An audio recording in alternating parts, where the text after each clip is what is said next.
de boca en boca la mensajera se vuelve voz, el aire, viento que vuela. Corren por la garganta ríos y piedras y un pulso que la mueve a la mensajera. No hay nadie que la calle a la mensajera. Cuando grita despiertan todas las fieras. Y si escucha las voces que la alimentan, guarda largos silencios la mensajera.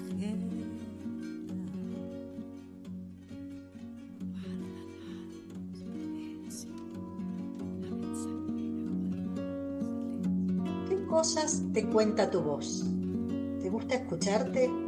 ¿O sos de los que prefieren taparse los oídos cada vez que aparecen en un audio o en una grabación? ¿Alguna vez pensaste que más allá de que tu voz te guste o no tanto, ella te nombra mejor que nadie, como lo hace la huella digital que dejan tus dedos marcados en la tinta? ¿Y pensaste cuál es el mensaje que recibe aquella persona que te escucha?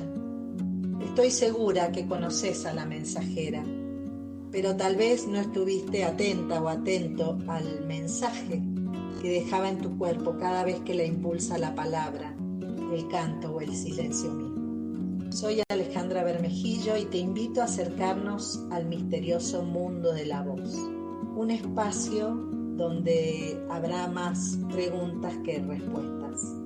Por eso te propongo que nos escuches con un mate, un cuadernito, con los sentidos despiertos y las certezas dormidas.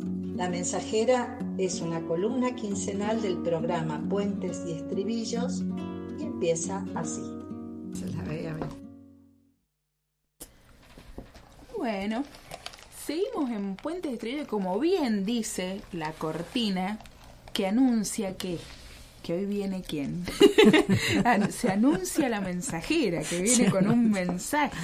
Y es la queridísima Alejandra Bermejillo. ¿Cómo estás, Ale? Hola, ¿cómo estás? Hola, Ale, ¿cómo buenas estás? Tardes. Bien, Siempre nos agarra que estamos hablando. No, es que cada vez la persona que viene, la columna anterior a la mía, cada vez está acaparando más. Cada vez acapara más tiempo. Sí. Aclaramos que no tiene nada que ver con Alejandra Bermejillo. No, nada que ver, no. Bueno, un poco retomé algunas ideas que quedaron pendientes de la columna anterior, que hablamos del aire. En esta columna, a esta columna la he denominado habilitar el decir. Porque en la columna anterior, que tuvimos dos invitadas, la Maitili y Natalia García Cervera, Maitili habló del aire como un generador de espacios y dijo que la voz es la revelación audible del aire y que la respiración no es cuestión de mucho o poco aire, sino de espaciosidad. Y por otro lado, Natalia, que también fue una de nuestras entrevistadas, habló de algo parecido, diciendo que respirar para cantar no es acumular aire, sino habilitar el decir. Y bueno, y con esto de habilitar el decir, de buscar espacios, de organizar cómo lo queremos decir, dije, bueno, en esta columna vamos a ver si podemos meternos en esta temática, que es bastante amplia y bastante desorganizada. Y me quedé pensando cómo habilitar ese espacio de la voz, cómo organizarlo. Cuando hablamos de espacio de la voz puede ser desde querer cantar algo en la casa, entrenarse porque sos una cantante profesional o o preparar una canción para el cumpleaños de tu abuela, o ir a un karaoke, o ir al Movistar Arena o grabar un disco, digamos. Claro. Que, como que es algo que no tiene que ver con el tiempo o la profesionalidad con el canto, sino con el deseo de que se escuche tu propia voz, ¿no? Entonces se me ocurrió armar esta columna realmente con las entrevistadas y entrevistados. Y le pregunté primero a Luciana Cherboski, que es una cantante, intérprete, compositora y también una persona bastante buscadora y poco conformista, o sea, como que le busca la vuelta para estar contenta con lo que está haciendo. Así que, bueno, la escuchamos a la Cherboski. Buenas, aquí Luciana Cherboski. Respecto de la pregunta sobre cómo habilito u organizo mi voz para poder usarla como expresión de aquello que quiero decir, pienso que en la general depende mucho del objetivo. Y en lo particular, mi búsqueda principal siempre ha sido la expresiva y de construcción de una identidad sonora. El canto tiene la particularidad de decir palabras. Por más obvio que parezca, ahí radica un peso tan propio de las palabras y desde dónde se cantan. Eso siempre me atormenta un poco, el peso de las palabras. Mastico mucho las palabras que voy a cantar, sean propias o ajenas. Pienso hacia dónde van, hacia dónde quiero yo llevarlas. Y en función de eso planifico matices, puntos de inflexión, respiraciones y colores de la voz. El cuerpo, por otra parte, que sube con una al escenario y entra con una al estudio de grabación, debe poder sostener todo eso, e inclusive servir para potenciarlo. No me parece menor decirlo porque percibo muchas veces que en la música el cuerpo queda un poco olvidado, dejado de lado o menospreciado inclusive. No suena igual una voz con un centro y una raíz con conciencia y tonicidad que sin ello. Y justamente ese sostén físico permite liberar la voz para poder jugar libremente con el sonido. Bueno, eso fue lo que Luciana muy claramente lo expresa. Entonces, ella le pone énfasis al sonido, a la palabra y al cuerpo. Uh-huh. Y me quedé pensando en esto del cuerpo, porque también Maitili la otra vez habló del cuerpo, Natalia también, y digo, bueno, ¿cómo sería un cuerpo con sostén?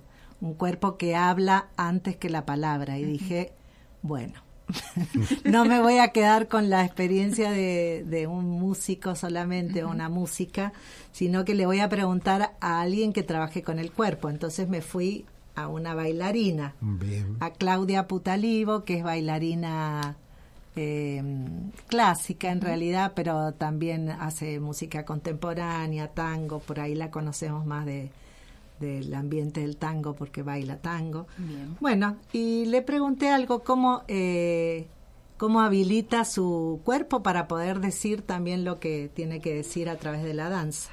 Bien. Mi nombre es Claudia Virginia Putalivo, soy intérprete de danza. Mi formación es la danza clásica, la danza académica, y hace unos años también estoy dedicada a la docencia de la danza, a la docencia con profesionales de la danza y con alumnos en formación, ya sea que quieran o no hacer de la danza su profesión. Vamos a la pregunta específica que me haces, que es ¿cómo habilito u organizo mi cuerpo para poder expresar aquello que quiero decir? Bueno, si hacemos un poquito de historia con el ballet, podríamos decir que el ballet es una forma de baile que cuenta una historia. En lugar de usar las palabras, usa el movimiento, la gestualidad, una música, una escenografía, un vestuario determinado. Para contar esa historia se usan determinados dibujos coreográficos, una música específica, un vestuario determinado, que ya está pensado y analizado por el coreógrafo que lo armó. Y se hace de determinada manera. Obviamente el bailarín profesional que ejecuta esta historia, los bailarines que ejecutan esta historia, conocen perfectamente la historia y solo deben, a través de los movimientos ya pautados, interpretar esa historia. Y por supuesto tienen una formación que empieza desde muy temprana edad que les permite contarlo de esa forma determinada. Pero bueno, si hablamos de la danza contemporánea o de la danza hoy en día, nada, yo creo que el cuerpo siempre está habilitado para moverse. Ya desde el hecho que corra sangre por nuestras venas, que hay un corazón latiendo, que hay un movimiento interno, ya está sucediendo el movimiento. Ya caminar nos está, estamos diciendo cosas con nuestra forma de caminar, con nuestra forma de movernos, con nuestra forma de sentarnos, con nuestra forma de mirar. Pero ¿qué pasa cuando yo quiero decir algo específico con el movimiento? Yo creo que todo eso comienza en mi mente, en mi pensamiento. Primero que nada, pensar qué es lo que quiero decir, qué quiero expresar. Una vez que sé lo que quiero decir, bueno, ¿qué siento con eso que quiero decir? Y bueno, ya ahí ya surge solo, porque si yo ya sé lo que quiero decir, estoy sintiendo cosas determinadas con eso que quiero decir, ya mi cuerpo, que tiene la posibilidad de moverse, empieza a decir esa historia con el movimiento, o sea que está habilitado todo el tiempo. Solo se trata para mí de llevar al plano consciente qué es lo que quiero decir y cómo lo quiero decir, o qué es lo que quiero que el observador vea a través de esos movimientos o sienta a través de esos movimientos. Así que bueno, nada, eso en cuanto a cómo habilitar el cuerpo para decir algo concreto. Pero si yo quiero moverme simplemente por el hecho de moverme, también voy a estar diciendo cosas, de repente no en el plano consciente. Y entonces sí es una forma de mostrar lo oculto, lo que no puedo decir con palabras, lo que estoy sintiendo y no lo puedo expresar. Si me dejo llevar con el movimiento, pues mi cuerpo y mi movimiento van a expresar eso oculto que yo ni siquiera de repente lo sé que lo tengo, porque está como en el inconsciente. Bueno, eso es genial para trabajar en forma terapéutica o como observador, nada más, observar a las personas en la calle, cómo caminan, cómo se sientan, cómo miran, ya te está diciendo un montón de cosas. Y eso nada, es fantástico. Bueno, Ale, este tema es mucho más amplio y da para debatir y seguramente me han quedado cosas por decir, como por ejemplo que además de saber lo que quiero decir, tenemos estímulos para poder decirlo, que puede ser una música específica, puede ser un aroma, puede ser una imagen que me estimulan para poder decir lo que yo quiero decir de determinada manera. Les dejo un beso a todos aquellos que estén escuchando, a vos, Ale, en especial. Bueno, Claudia fue también muy clara dentro del rubro totalmente. de EDA, ¿no? Y me quedé pensando en esto de la partitura, de los límites que te puede poner una coreografía o un papel en el caso de la gente que escribe o que dibuja, y cómo estos límites pueden servir justamente para achicar las dificultades o para agrandarlas en algunos casos, ¿no? Porque también me metí con otra artista de otra rama del arte, que es una actriz muy reconocida, mendocina, que ustedes también la conocen muy bien. Nosotros también la reconocemos. También la reconocen. Y bueno, también es como que habla un poco de algo que dijo Claudia, que es esa parte que por ahí no reconocemos nosotros de nosotros mismos. Pero esta mujer que va a hablar ahora sí la reconoce, y no solo la reconoce, sino que la busca, la mira y la pone en evidencia. Así que vamos a escuchar a Tania Cassiani hablando algo de cómo habilita ella el decir. Soy Tania Cassiani, soy actriz. Hace muchos años que me dedico a componer personajes de ficción para el teatro y para el cine. Son procesos muy diferentes. Y el trabajo que me gusta hacer, o cómo me gusta a mí pensar la manera de habilitar la voz para estar en escena, sobre todo con el trabajo de construcción de ese personaje, tiene que ver con entenderla como la dimensión sonora del personaje, la voz, el trabajo con la voz. En general lo que el personaje dice viene dado, porque en general ha sido escrito por otra persona. Entonces gran parte de lo que define al personaje tiene que ver con lo que el personaje dice. Pero para mí como actriz es mucho más importante cómo se define el personaje por lo que no dice, lo que quiere decir y no puede, por lo que oculta, por lo que disimula, por lo que no se anima. Y esa línea argumental, que a veces va en el mismo sentido que la línea argumental de las palabras, y a veces no, a veces contradice incluso las palabras, se compone especialmente de silencios, respiraciones y el manejo de 3 dimensiones técnicas que son el volumen, el tono y la velocidad. Con estos elementos que son técnicos y bastante básicos, se puede armar una partitura sonora para ese personaje que muchas veces da como resultado incluso algunos estados emocionales, que son para mí, en mi experiencia profesional, más fáciles de evocar desde este trabajo técnico con la voz que desde otro trabajo que podríamos llamar memoria emotiva o un trabajo de las emociones como resultado.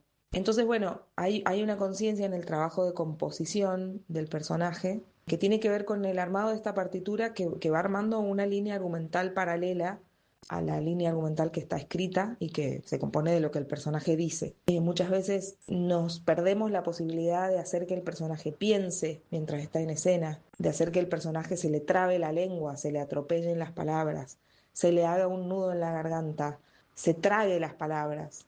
Esto impacta en la forma de decir y en la forma de no decir otras cosas. Entonces este trabajo con la modulación de estos tres elementos, el tono, la velocidad y el volumen, el aire, los silencios, va armando la interpretación particularísima que yo como actriz puedo aportarle a ese personaje. Y aquí la magia de que muchas veces el mismo texto escrito por el mismo autor, pero interpretado por diferentes actores o actrices, da como resultado obras totalmente diferentes. Y si bien gran parte de lo que actores y actrices ponemos en el escenario es el cuerpo, la voz viene con el cuerpo a completar esta dimensión sonora. ¿Cómo suena mi personaje?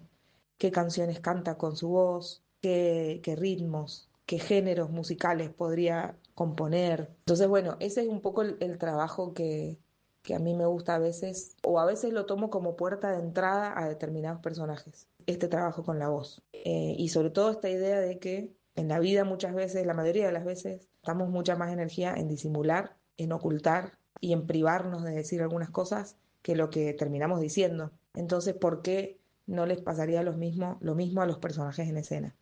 Entonces, bueno, en este sentido es que como actriz voy armando esa otra línea argumental que es lo que el personaje piensa pero no dice, quisiera decir pero no puede, o todavía no tiene la claridad suficiente como para expresar en palabras eso que le pasa.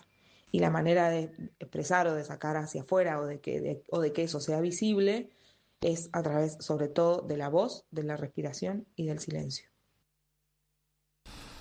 Genial, me encantó esto de decir de alguna manera lo que no se dice, por ahí con el cuerpo, con los silencios, con una nota que se falló o con una palabra que uno trastabilló, ¿no?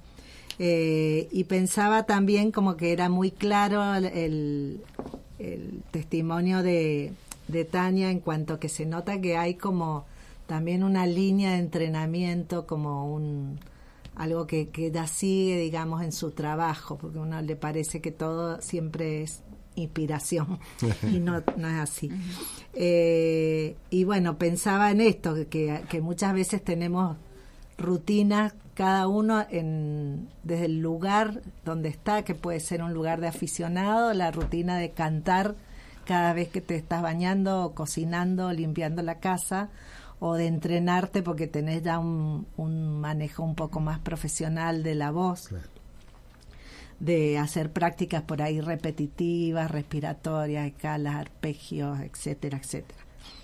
Pero bueno, encontré también en los testimonios otro testimonio de un cantor, de un músico, productor nuestro también mendocino, que dice algo re interesante, que a él no es como muy organizado para cantar, pero que lo interpelan los desafíos, digamos, que cuando cada vez que tiene como un desafío o algo nuevo, esa sorpresa, eso es como que lo estimula a buscar. Entonces vamos a escuchar un testimonio de Leandro, porque después vamos a escuchar un testimonio más desde el lado de productor, pero el primer testimonio que es como cantante, como músico.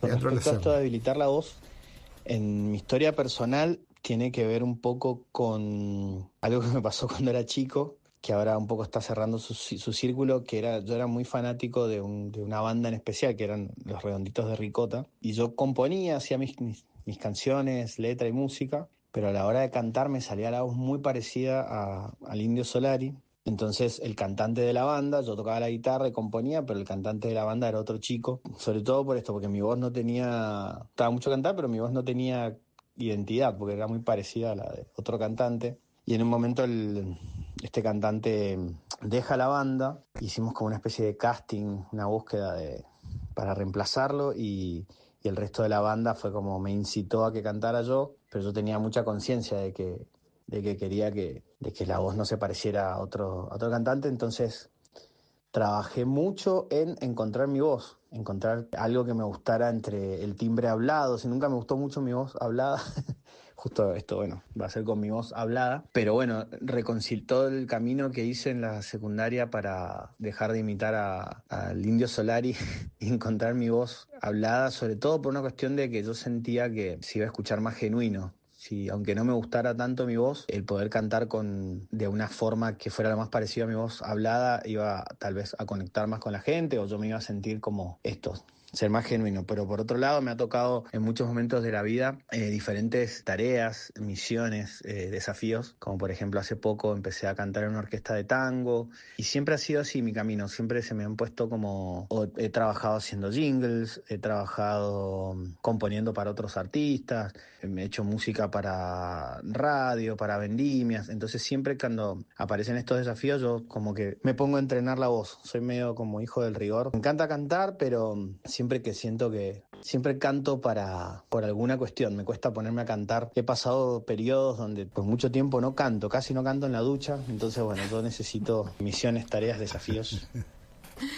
Bueno, este es el de que presenta los deberes a última hora. De hecho, le decía, acordate que antes del jueves, el miércoles a la noche me lo mandó.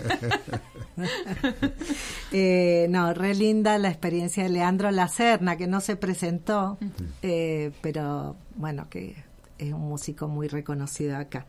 Y bueno, yo me quedé pensando en todas estas cosas que ya las venía pensando y que las terminé como de procesar con las experiencias de los colegas, de la gente amiga. Y bueno, pensaba desde lo cotidiano, ¿cómo habilitaría yo mi voz? ¿Cómo habilito mi voz? O cómo habilito también desde el lugar de docente voces de otras personas.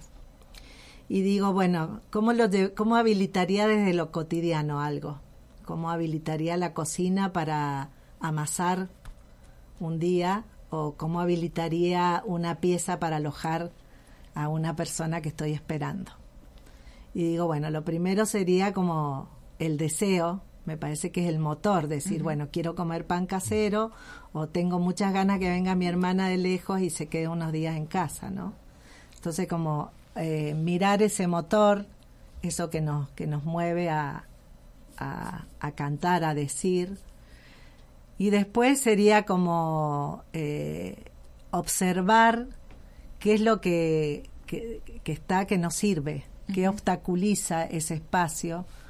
Y bueno, digo, por ahí si la mesada está llena de hierba que quedó de la mañana, la voy a tener que limpiar porque si no el pan me va a quedar todo lleno de hojitas de yerba mate. Y la pieza la voy a tener que sacarle la sábana porque hacía un montón que esa pieza nadie la tocaba. Y digo, bueno, la voz también es como decir, me saco mochilas, las expectativas, los mandatos, el querer sonar como algo, o pensar que lo que voy a hacer va a ser totalmente perfecto. Claro. Y después, bueno, me parece que es también pensar en qué puedo agregar, si puedo prender el horno para que el pan leude más rápido, o le pongo unas flores a la mesa de luz para que mi hermana se sienta mimada, o me fijo si la voz necesita por ahí mover más el cuerpo, calmar la respiración, estudiar más las palabras, las letras, o sea, qué es lo que puedo agregar para habilitar de forma más espaciosa y tranquila la voz. Claro.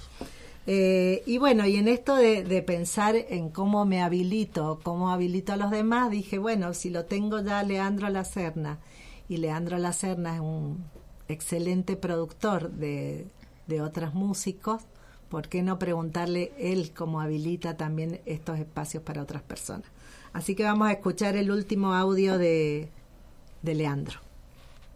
Bueno, y con respecto a mi trabajo como productor, a la hora de trabajar con las voces o de habilitar las voces de otros artistas, por un lado está esto que me marcó de la búsqueda de identidad, siempre en realidad, en los instrumentos también, en la forma de grabar, en mix, en master. Yo en la voz pongo una atención más grande porque siento que ahí radica en el timbre de la voz, en la forma de decir, de cantar. Hay una identidad muy, muy potente. Entonces, bueno, para mí es como cada jeite, cada cosita, cada cuestión en el timbre que sea una marca identitaria, yo trato como de amplificarla a la hora de grabar una canción. O sea, cuando estoy grabando a otro artista digo, uy, ese pequeño sonido, me gusta mucho cuando aparece eso. No soy muy fan de unificar la forma de cantar, sino como exaltar un poco estas marcas de identidad de cada voz. Y por otro lado, lo que me parece muy importante, que también por experiencias propias o de diferentes artistas con los que trabajé, y es generar un entorno cómodo para cada persona, y la comodidad es muy subjetiva. Hay gente que disfruta de grabar como en un home studio con poca gente alrededor, hay otra gente que por ahí está cansada de grabar en su casa y quiere ir a grabar un estudio tradicional, hay gente que le gusta estar con la luz de tal color, hay gente que le gusta otra luz, y a mí me parece muy importante esos detalles, o si va a leer la letra o no va a leer la letra. No trato de no imponer ninguna forma en sí, sino como escuchar cuáles son las cuestiones que hacen sentir cómodo al artista, porque me parece que lo que yo estoy haciendo como productor también es capturar un estado de ánimo, y ese estado de ánimo, sea cual sea, me parece mucho más importante que la afinación en sí o la rítmica. Obviamente son cosas muy importantes, pero que también después se pueden editar un poco hoy por hoy. Si hay una notita que no está en el lugar correcto, o eso se puede arreglar, pero el estado de ánimo no. Queda capturado en todos los instrumentos, pero en la voz creo que queda mucho más evidente. Entonces me importa mucho que el artista esté cómodo, no solo por una cuestión de decir, bueno, que esté cómodo, sino que la foto que se toma de ese momento, del estado de ánimo, es muy importante y bueno, resalta la identidad de ese artista en ese momento. Y algo a lo que siempre le doy mucha importancia es al retorno a la hora de grabar, porque bueno, mi entorno generalmente es el de la grabación, entonces el retorno sé de mucha gente que por no escucharse bien, o escucharse muy fuerte el auricular, o tener demasiado efecto o poco efecto, bueno, cada cual tiene su estilo para grabar. Yo propongo diferentes formas, pero lo que es importante es que la persona se escuche bien. Eso es muy, muy, muy importante. Entonces yo tengo siempre un auricular en el que estoy escuchando exactamente lo que escucha el artista. Entonces si me dice, no, la pista está muy fuerte, y yo no digo, uy, ¿cómo puede ser que esté muy fuerte? Porque cada cual tiene su subjetividad, sino que escucha lo que escucha para acomodarlo. Bueno, nada. Nota al pie que no viene al caso, pero son cosas que me puso a pensar también este disparador. Muchas gracias. Bueno, hermosos los testimonios, y me llevaron a hacer como un pequeño resumen que lo tiro así por si a alguien que está escuchando le interesa o le interesa alguno de estos puntos. Primero, como focalizar el deseo, el proyecto, el objetivo por lo cual qué es lo que querés decir y por qué. Atender a la voz y al cuerpo para que vayan juntos, que nada podemos decir si mi cuerpo no me acompaña, y pensar el cuerpo como un gran sostén del sonido. Masticar las palabras en lo posible de todas maneras. Honrar el propio sonido, perder el miedo, que aparezca aquello que no me animo a decir, lo incorrecto, lo imperfecto, y dejarlo que salga, porque nadie sabe con eso qué es lo que puede aparecer. Crear espacios, mirarlos detenidamente, tirar lo que nos sirve y agregar lo que hoy se necesite. Repetir y no cansarse de ejercitar hasta encontrar aquello que queremos, abrirnos a la sorpresa, a lo nuevo, a lo desafiante, elogiar la incertidumbre, el proceso y dejar de lado el producto. Hacer un poco más de silencio para escuchar con claridad lo que queremos decir. Buenísimo, vale. Bueno, hermoso, como siempre, hermoso. muchas gracias a la gente que ha dado su testimonio. Y bueno, me estoy volviendo media New Age, ustedes díganme. No, para nada. No, Ale. Autoayuda. Más lejos. No quiero hacer autoayuda. No. Bueno, Ale, muchas gracias. No, gracias a ustedes. No, muchas gracias. Te vamos a despedir hasta dentro de 15 días. Sí, hasta dentro de 15 días. Bueno.